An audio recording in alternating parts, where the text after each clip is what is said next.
Hello, Okay. ladies, and welcome to our Tuesday night team chats. I am joined here with Coach Mal and her client of what I believe is 2.5 years, Lee. And the reason we wanted to bring Lee on is because she is such an incredible example for the Lady the F Up community, especially the older Lady the F Up community, as to what is possible. So I'm not going to say a bunch. Welcome, Lee and Thank you. Mal.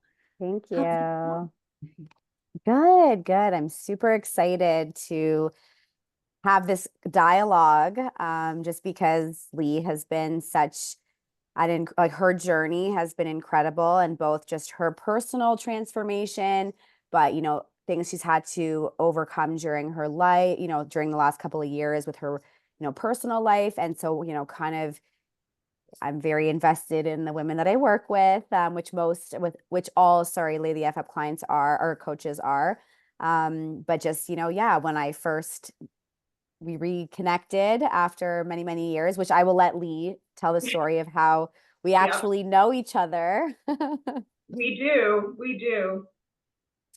Well, I'm very excited. I'm always, I feel so privileged to be asked to share my journey. And listen, like many others, there's highs, there's lows, but I must tell you, after, you know, being with Lady the F Up the last 2.5 years, I mean, it's quite remarkable how, um, I think more so it's just my mindset, how everything has shifted.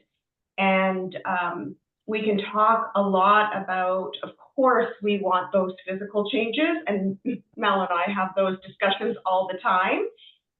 But it's not always that has made the most difference to me, to my family, to my work life, my professional life. It's everything that I've learned about myself along the way through this process, and I continue to learn. So I'm really just very grateful to be here and to be able to have this conversation with the two of you. So happy to share. So let's go way back. So you joined us early 2022. I What did. what was life before that like? What had you tried in the past? What were you doing when you were like, oh, I'm just gonna sign up for Lady the F Up? How many calories were you eating? No, there were days, come on, everyone knows there were days where I ate no calories because Yeah. I would fast. The longest fast I ever did was 11 days. Oh my God. But you know what I didn't realize at the time, right? So I'll share. I'm 58, moving closer to 59. And I think I've said this before. I came from a generation of like less, small, little, like skinny. I think there was no real, I mean, I wasn't super active growing up. I ran. I remember I started. Why did I start running? To lose weight. That's why I did it. I always struggled with my weight growing up. I was always heavier set, and so I got into this cycle where, you know what, if I gained like even 5 pounds, okay, completely slave to the scale, I would go on these fasts. And I could do it. I could do juice fast. I could do water fast. So Mel's right. There were some days with 0 calories, and then other days I would be at 500. On a good day, I might be at 900. And 1,200 calories is a lot of calories. It was in my brain. In fact, I'm going to share this story that I have a girlfriend who is seeing a registered dietitian, and the first thing out of my mouth was, "How many calories are you consuming?" And she said 1,200. And now my mindset is, it's too low. It's too low. And actually, I can't do it anymore. I cannot fast anymore. I did it all. I tried keto. I did it. I did Weight Watchers. I did Bernstein. I mean, we can keep going on and on and on. That was what I did. I would try things. they would work, and inevitably what would happen, I would gain the weight back. I did try some weight training, but I'll tell you, it was once a week. I do it every Saturday, once a week. I see somebody, and then I do nothing else during the rest of the week. I don't know. That's not going to get you any results. So by the time, so everyone should know the story. I have known Mel. How long were you training Michaela? Michaela is my 25-year-old daughter. Like since she was, I don't know, 8, maybe 9. like, I was gonna say maybe like 5 years, 5 or 6 years I was coaching her. Yeah, so we knew each other quite well. So Melvina was my daughter's gymnastics coach, and I followed Mel on Facebook. I don't think I was on Instagram yet, but anyway, Facebook, and I would see these posts like, look at these transformations. And at this point, I was really struggling. We were also, everyone remembers we were in a pandemic. For some people, that jolted them, into becoming more fit. And what I found was I was actually sitting much, much more because we weren't going to work, we weren't getting out. And in fact, what happened is I had a blood draw and my cholesterol was through the roof. What's going on? Well, I'm not eating properly. I'm not moving. And I actually didn't even want to call Melvina. I had my daughter call her. Yeah. And it's actually funny though, because Mac messaged me and didn't say anything about the nutritional aspect of your struggles, because I'm sure you didn't really share that with your daughter. But she was talking about how much pain you were always in, constantly in pain. So that was the thing that we were really, I was like, okay, I can absolutely help your mom with like her pre-existing injuries, recovered from, just had surgery, whatever. So we didn't even know about this other component until we, started chatting and talking about that element. Yeah. So and then I joined in March 2022. Yeah. So and I have those the photos are still there. And I don't think by any standard anybody would have said, oh, you're, overweight per se. But listen, I did not have a lot of muscle on my body, and at all, to be frank. So, began our journey, and I'll tell you, I struggled. At number one, why am I not seeing anything happen? Like, it's 4 weeks. Don't you remember? Yeah. Like, listen, a lot of phone calls. What's happening? Why isn't this working? And of course, I mean, what did I learn? I learned so much. First of all, I think, I know some individuals don't understand, like, Lee weighs all her food. Everyone in my office knows, every Tuesday there's lunch provided. I bring in my own food. But did I ever learn a lot? Number one, I didn't realize when you start how many foods actually have protein in them, how many foods have protein, fat, carbs. Like, you do not make any of these linkages until you start becoming so incredibly aware. Now I feel like it's not hard. Yes, I still, of course, weigh because we're in a build, but and of course when I'm in a cut, but it's not that. It's like, I know that I can grab this for my protein source, this for my carb. I'm not complicated. I'm very simple with my food. That was a huge, huge learning. I didn't go to the gym. I went to my basement. I went to my basement. I started in my basement. I started with bands. Yeah. I was doing bands and dumbbells and some dumbbells. Yeah. Yeah, and that's how I started. And I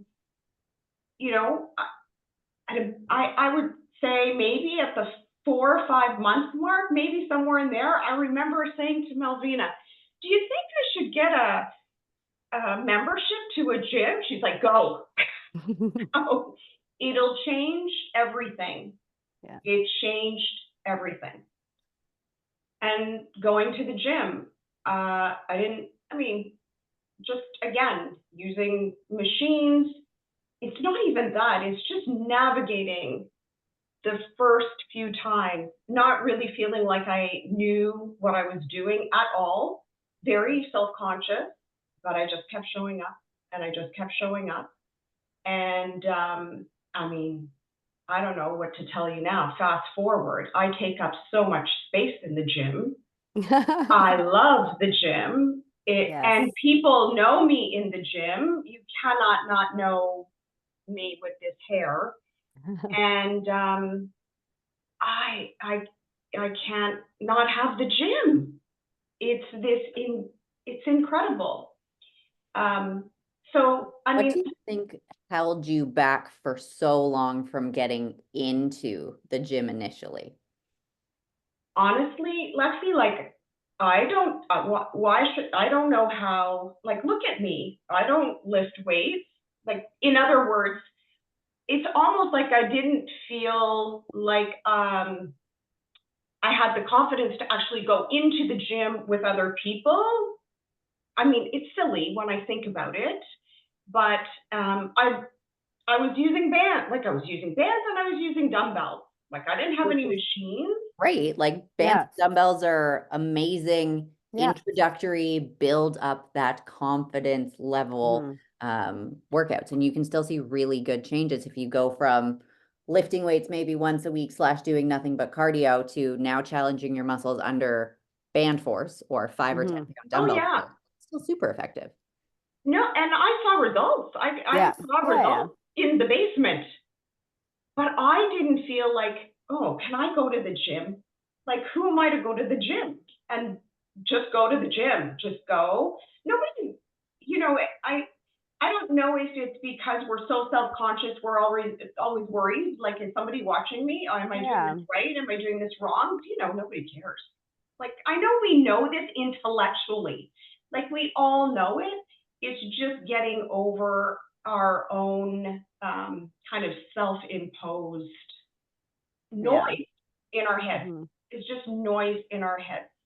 And from a nervous system perspective, that makes a lot of sense because if you've never been in a gym environment, nervous system wants to keep you safe. Gym, threat, other people, judging, might be banned from community sort of thing. And until you teach your nervous system otherwise through consistent exposure to that environment where you look around, you're like, oh, no one's coming up to me. No one is staring at me. Okay, this is a safe place that I can continue to show up. But for anyone who's like, oh my God, that's me, how do I change it? You just expose yourself to it. And just keep showing up and just keep going. And anyway, now, you know what, I'm up at 4 a.m. most mornings and I'm at the gym at 5 when it opens, because if I don't get my workout in the morning, it's very difficult for me after work to get all of that in.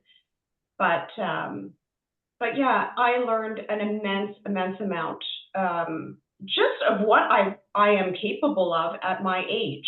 I think that's the other thing. And by the way, Mel is correct. Like, I had shoulder surgery prior to starting. I have a torn labrum in my hip. That's where I was having most of my pain. And why? What was I doing most of the day but sitting, not moving? And I mean, yes, I still have some pain, but I don't have any of the same degree or intensity of pain that I had. And even if I feel it, I also understand, because I'm so in tune to my body now, in terms of, what I'm able to do and not do, that I'll just back off a little bit and then just let it settle. Last week, Mel, what happened? I had the dogs. I have 2 dogs. I told you, but I have to say this for anyone who doubts that this is not so integral to your health and well-being, your fitness and your strength. I had my 2 dogs. I have 2 dogs. I went to go pick them up from the dog sitter. and I didn't grab them properly, and I had to go down some stairs with them, and I have one that's 2 who just pulled me, and I went right down the stairs, twisted my ankle. Where most people would have broken a complete break based on how you felt. Break, fall, something. Yeah. I was able to like hold them, catch myself, get my ankle back. Now it was very sore, and I showed you I was all bruised. Very bruised, yes. But my recovery was relatively quick. And again, I owe a lot of that, I believe, to my nutrition. Okay, my sleep's not great, but I try. Work in progress. Yeah. My nutrition, my physical activity, my strength, all of those things. And I was back pretty much at it with a little accommodation here and there. I was back in the gym doing upper body. I don't need my foot, but meaning doing my legs, by Sunday, I was right back at it. So that's less than a week. I'm glad that was a quicker recovery. I really feel like, that's not what would have happened. And nobody wants to look at, let's face it, at this age and as we get older, that's, falling is something that we should all be concerned about. So, and then the week before that, I did a 12, it's not the distance, the 12-kilometer hike, it's the elevation that was over 1,200 feet. And even that, like going up, ascending, it's incredible. I mean, I feel so strong, so incredibly strong. That, by the way, is all the food. It's all the food that Well, now that you shared that you were eating nothing at some points and, luck on a good day, which wasn't mentally a good day for you to get to 900 calories, how many calories are you eating now? Just shy of 2,000, Mel.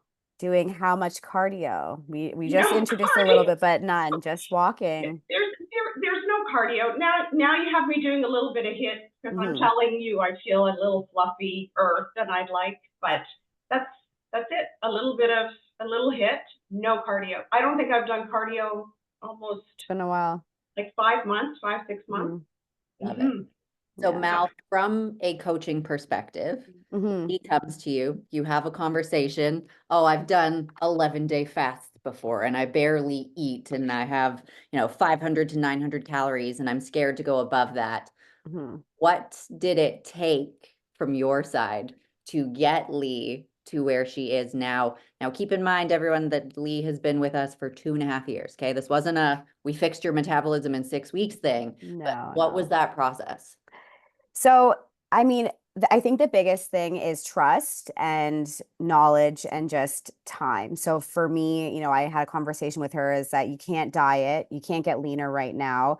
We have to spend some time upregulating your metabolism because you're not going to build muscle eating nothing. And, if we add, have you doing cardio and all this resistance training, your body's going to fight it. So I was like, let's focus on spending some time very slowly, reverse dieting, and then, kind of get your body responding that way. So, before we did like a cut, we had to get our calories up. Anytime with Lee that because she's been working with me for a while. So we've done a challenge, we've done cuts, builds, maintenance phases, focusing on strength training. We did GVT. She didn't love that. She did it. She liked being strong, but it was intense. But everything that we did when it came to calories for somebody who struggles with eating, especially when I first start working them, we do it very slowly. So very, very incremental. And, a lot of conversations on the phone of just, don't focus so much on the physical changes. Like, how do you feel? Are you getting hungry? Because she wasn't eating, she was having issues with going to the bathroom and then always being bloated constantly. So I think, us focusing on getting her digestion right and just spending more time on the things that were improving, which again was appetite, being able to handle more food, being able to train and focusing on strength, the progress was coming as a byproduct. And I think she was seeing those changes and being happy about that, but also the other elements that were changing. So then she started to relax a little bit about being uncomfortable. Still we are always like, oh, like she said, I'm feeling fluffy, and having to show her like, this is your side by side though, you're eating way more food than you ever have, doing no cardio. You're so much stronger. You got to pull up for the first time in your life. So you're not going to be super lean right now because that's not the goal. And it's like, what? And then, so, kind of having these conversations, reminding her what the goal is, what the ultimate goal is. And I think that really helped. And her just having trust in me and in the process and what we stand for as sustainable changes, I think is why, we're at a point now where she is like, oh my God, 1,200 calories is way too much food. I mean, way too little food. Now, if we were dieting and our goal was different and she had to end up eating 1,200 calories, she would do it. But, her now getting used to eating 180 grams of carbs, being like, oh my God, I'm starving if we drop it by 20 is like an amazing thing for me. Like, it's, as a coach, it's really rewarding because I understand what she went through because I also struggled with eating. So, seeing that he's one of many that I've helped make that transition, but especially at her age, I don't like to use it as a comparison, but it's, a lot of women in their late 50s, early 60s don't think that it's possible for them. And she's, living proof that it is. So, yeah. So you mentioned cuts and builds and manipulating things. So Lee, I know Yes. you've done a couple of 60-day challenges, and what did you get out of those, and what did you learn about yourself in a 60-day challenge where it's intense, you are 100% committed, compared to seasons like now where you're in a build and you can be a little bit more flexible and you can have more food and you're not doing any cardio. So what did you learn from both, and what do you think is a benefit of each? Well, but you can thrive during both, I think, right? Even so, 60-day. I've done one 60-day challenge. I love doing that 60-day challenge. One, it was new. It was new for me to do. Also, I think as I went through that, I realized, like, I can do this. In other words, I can do this build.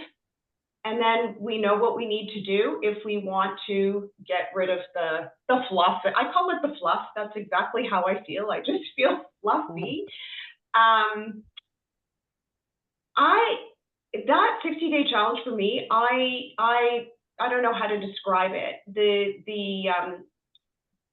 Our community of women are incredible, but during that challenge, when we're all going through that, and quite frankly, like, we suffer a little bit, right? We suffer a little in terms of just the intensity of the 60 days, the amount of cardio some of us must do in order to achieve results, because everybody is different.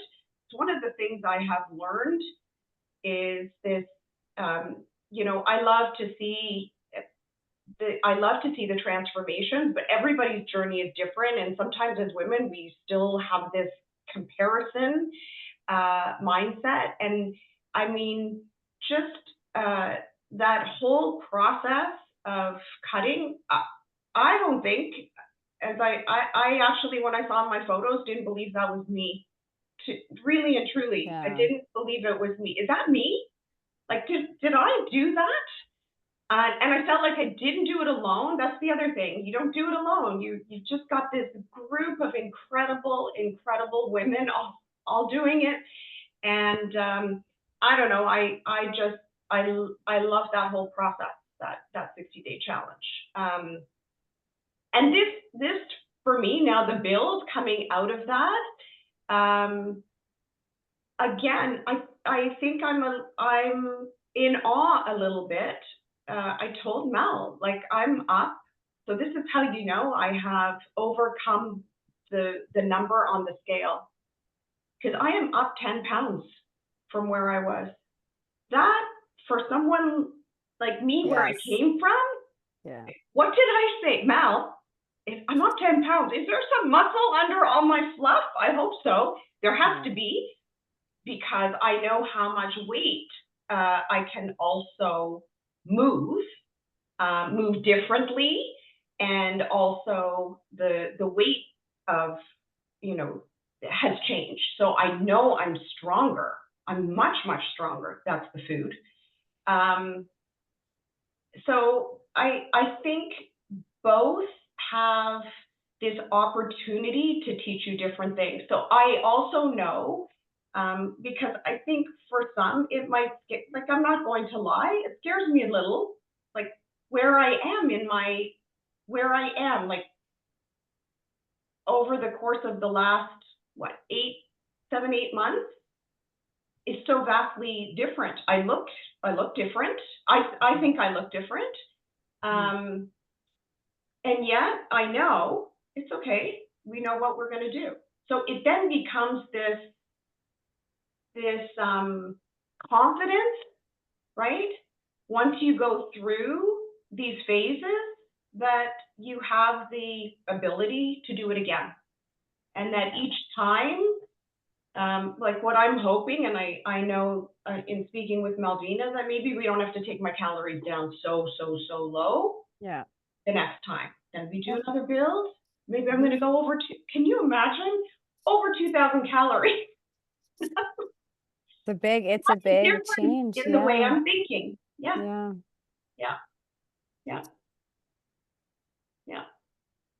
Now, you mentioned confidence in the seasons of everything. And you also mentioned, I didn't feel confident getting into the gym. So how have those levels of confidence transpired into aspects outside of training and just this LadyTheFUp lifestyle?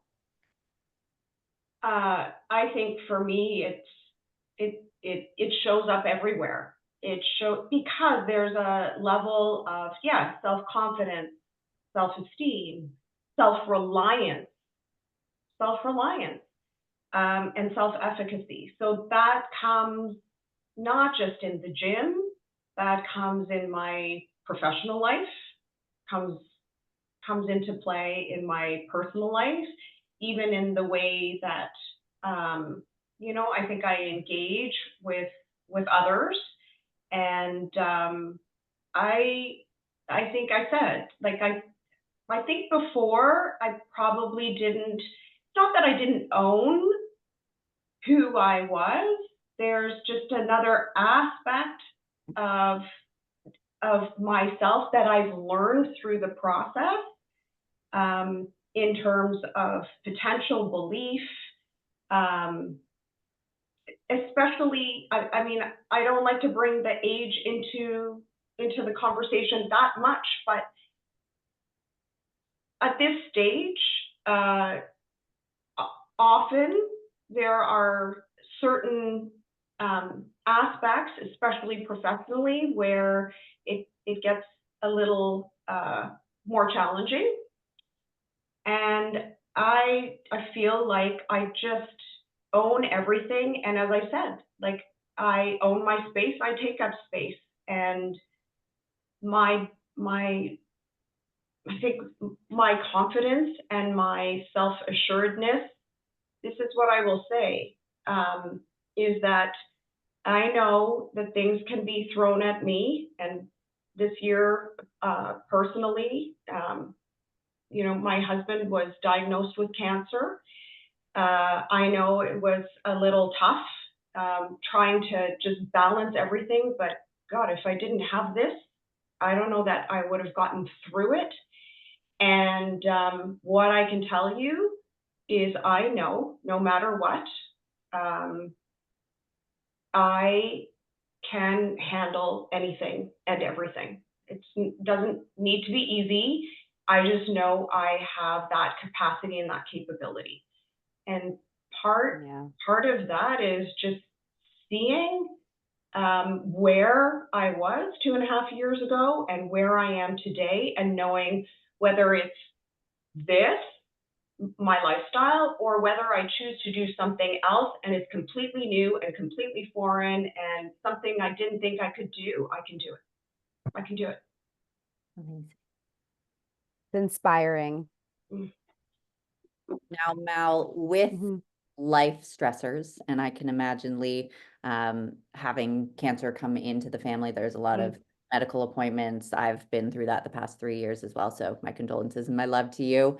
Look back at you. It's exhausting and it is tiring and it is emotionally taxing, and that mental and emotional stress can absolutely impact how you can show up to your program and what you can commit to. So Mal, when this was brought up, how Mhm. did you adjust things so that she could still show up for herself and feel confident in the process?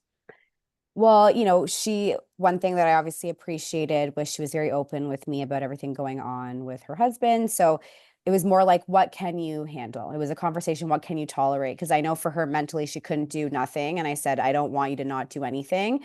So some weeks it meant she was only working out 3 times, some she was doing 4, changing like when she's there, it's fine. She can allot the hour, 40 minutes, whatever, but it was frequency.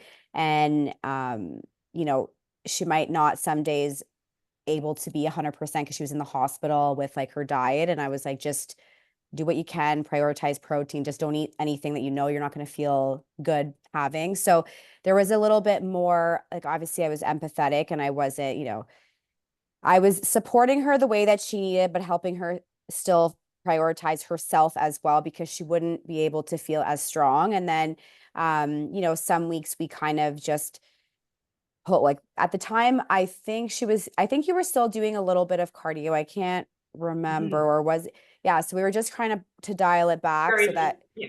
yeah, so she wasn't doing as much, so that there wasn't as much time or stress on her body that way. Spending more time doing meditation and just bringing down her, system before bed, I think. And I think that really helped because she's one of the people that I work with, that all of her stress is in her gut. Anytime she's stressed with anything, I didn't have a good sleep, she's bloated up to pound. Mhm. Like, so we've identified that stress for her affects her digestion. So we tried to manage her stress with what we could control, because obviously work stress is hard to control if some things are out of your control. Exactly, stuff going on with her husband. So us with the diet or nutrition and the training, we tried to manage the stress that way with pulling back a little bit, just so that she was able to not feel so um, unwell, trying to obviously take care of the situation. So And what was that transition likely where you're like, okay, we still got to prioritize myself through all of this.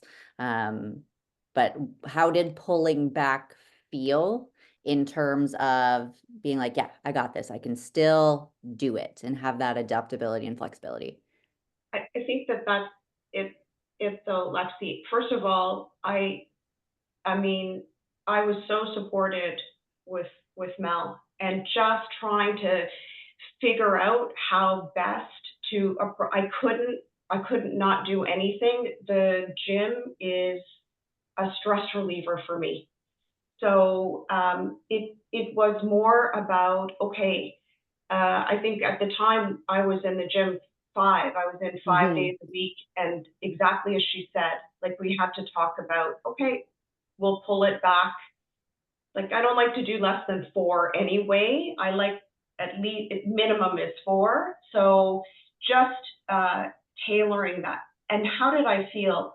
I think it's again, giving yourself some. We talk about this often, right? You have to give yourself some grace.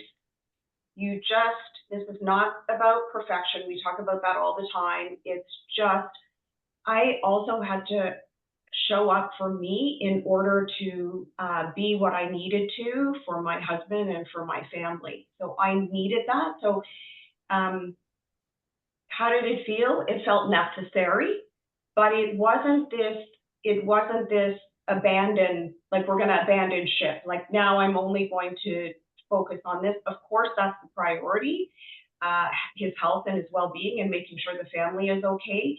But I also needed to make sure that I was taking care of me so that I could take care of them.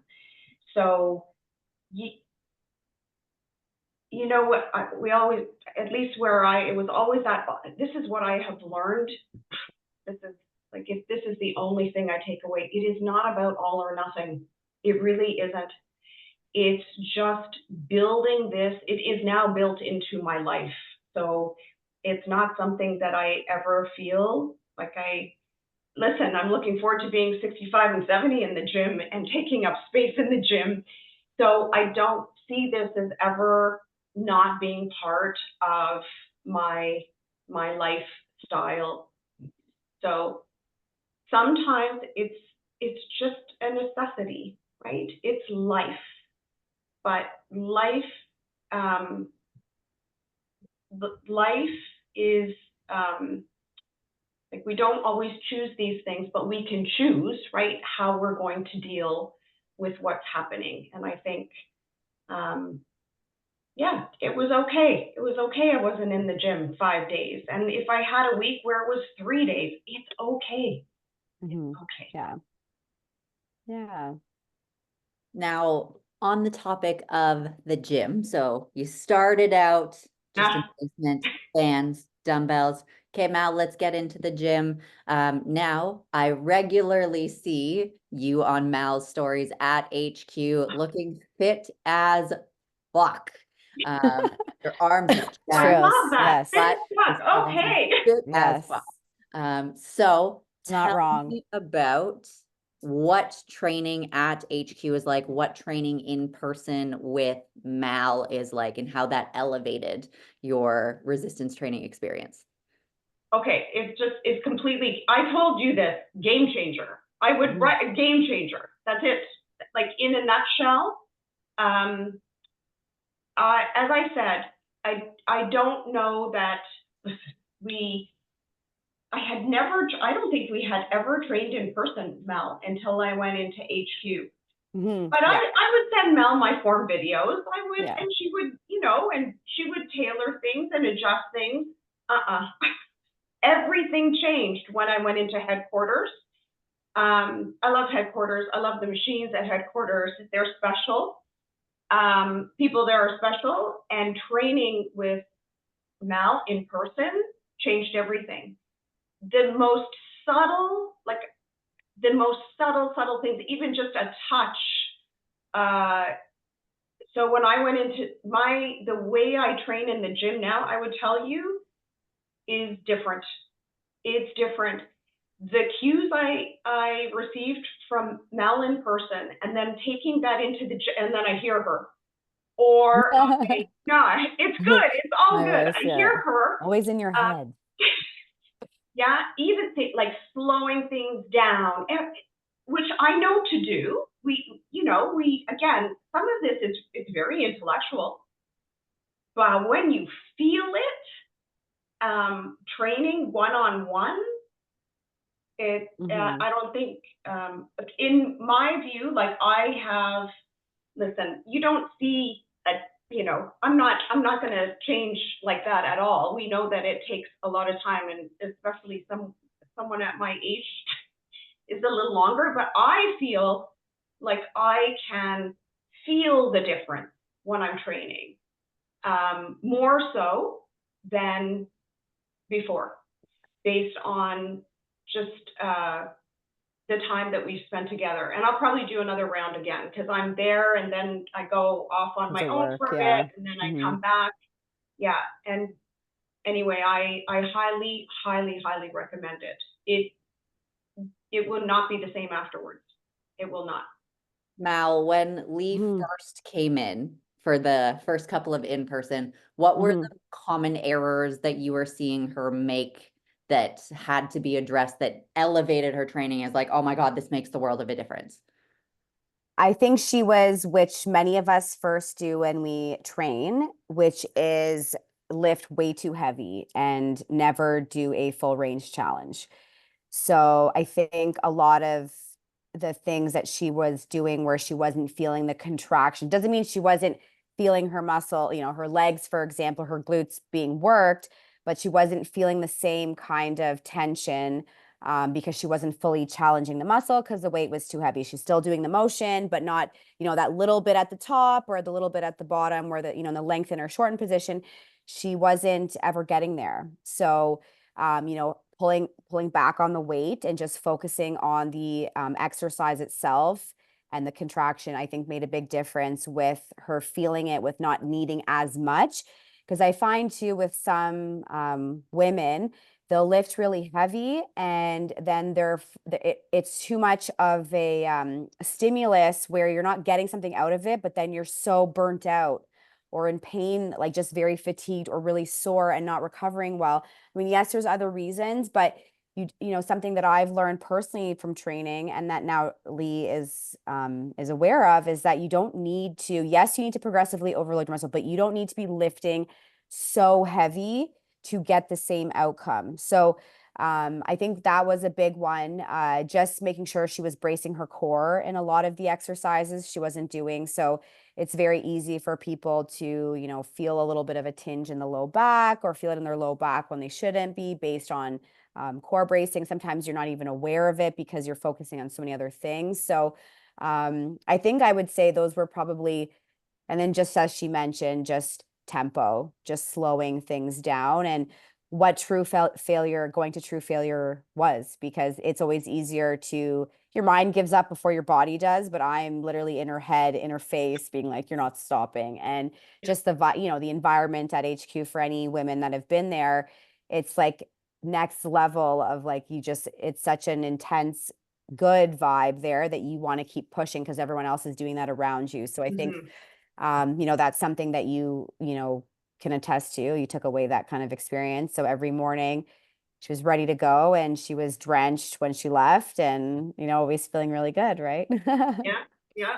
So yeah, I would say, yeah. So for any women who, are in the area and haven't come to HQ, and I think majority of the Lady the FUp coaches train in person, with the exception of you, Lexi and Rima. Definitely reach out to your coach. I recommend it for anybody that can. I try to reach out to my clients, after they've been in the gym or just been with me to come and see me and meet me in person. Obviously, I love meeting online clients in person, but it does really make a big difference, even one session, just to be able to take those things and apply it into your training at home. So. And even if you are one of my clients or Rima's clients, we love having you go into HQ and Yes. work with Mel or Magda Yeah. or Janet or Lindsay. The beautiful thing about the Lady the FUp team is that we are a team. And Yeah. just because I don't do in-person training doesn't mean my clients don't have access to in-person training. So yes, absolutely reach out to your coach, even if you just want to try one. Yeah. Because Yes. that can teach you a lot. And don't be afraid to ask, ladies. Don't be afraid to ask. Yeah. Now, Lee, you have mentioned sometimes kind of off camera here, how your family is supporting you and cheering you on and witnessing, and you're sharing all of your transformations with them. So what do your kids think of where you are now? Oh, well, I want to believe my kids think I'm amazing. They do. Trust That's me. what I want to believe. But I love training, like training with my children. I train with my children, and I just trained with my daughter. And my daughter, who Malvina trained as a gymnast. Yeah, it's beautiful. It's like full circle. I love it. And I think, I want to, and my children, just so everyone knows, like I've got a 27-year-old son, 25-year-old daughter, and a 21-year-old son. They all work out. They all lift weights. And they are like my biggest cheerleaders. So of course I share with them. And when when I'm really proud of something, or I've achieved something, or I've been working towards something, even when I was doing the GVT, Mel, I would tell them, well, this is, and especially my son, I think they think, their mom's pretty strong. And, yeah, I love it. I'm so encouraged by them, but I encourage them, and especially my daughter. Like this nonsense of, not eating, or fasting the way that I did, like none of that. And she knows how hard it is to put muscle on in your mid to late 50s. She is solid muscle. And so the encouragement I give her is not to diet, eat and work out and be healthy, and don't worry about what's on the scale. She's got a great relationship, right, with food, with exercise, with just good healthy balance. So I didn't do too bad a job there, although I had to do some reverse, don't do what I did. But they're terrific. I'm so lucky. I'm so lucky. And my husband works out too. So so I think we're a pretty, in general, fit family, but certainly the kids are like, it's just so much fun. And it's so wonderful to be able to go to the gym with them. That's awesome. And I can imagine like 10, 15 years down the line, because you guys are active now, you will still be active when you are in your 60s and 70s. Oh yeah, I will be. And you know what? That's when they're all going to have kids, and I'm going to be the grandma, like the cool grandma. Yeah. It goes to the gym. Yeah. So awesome. No, it's wonderful. I want to open up the chat to any of our ladies that are here live. If you guys have any questions for Lee, speak now or directly message her on Instagram after. But we are coming to the end. She does have an here. account. Hi, Olivia. Can say hi. Now, Lee, my final question for you is for the women that are on here now, or let's say they're watching the replay and they're getting around 50, maybe they're pre-50, just turned 50, and they are wanting to improve their health and fitness, and they are thinking long-term. What would your advice to them be? You have to be patient. Truthfully, you have to be patient. Put in the work, do the work. Please give yourself some grace.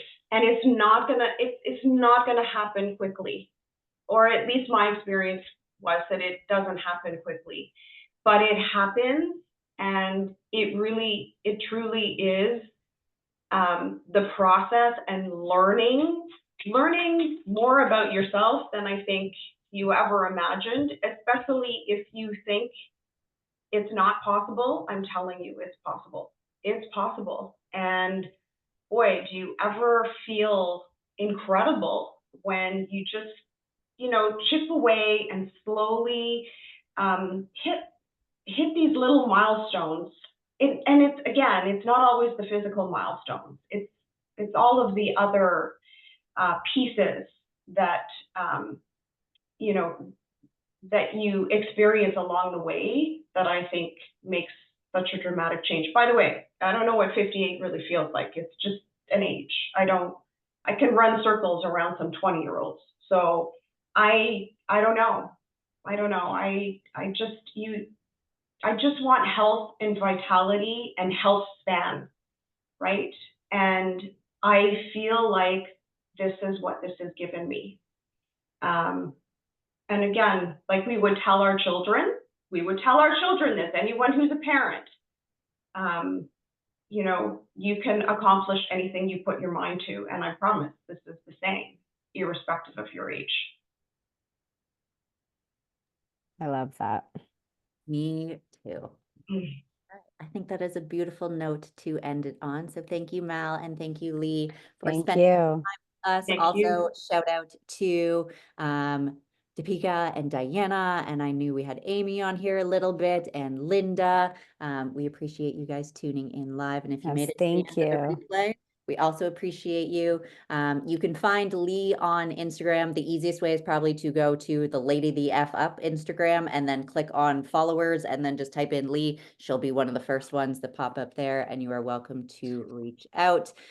Some round of applause in the chat as well. Thank you, ladies. Enjoy your evening. Thank you. Thank you both very much. Thank you. Thank you. Okay. Bye, ladies. Bye.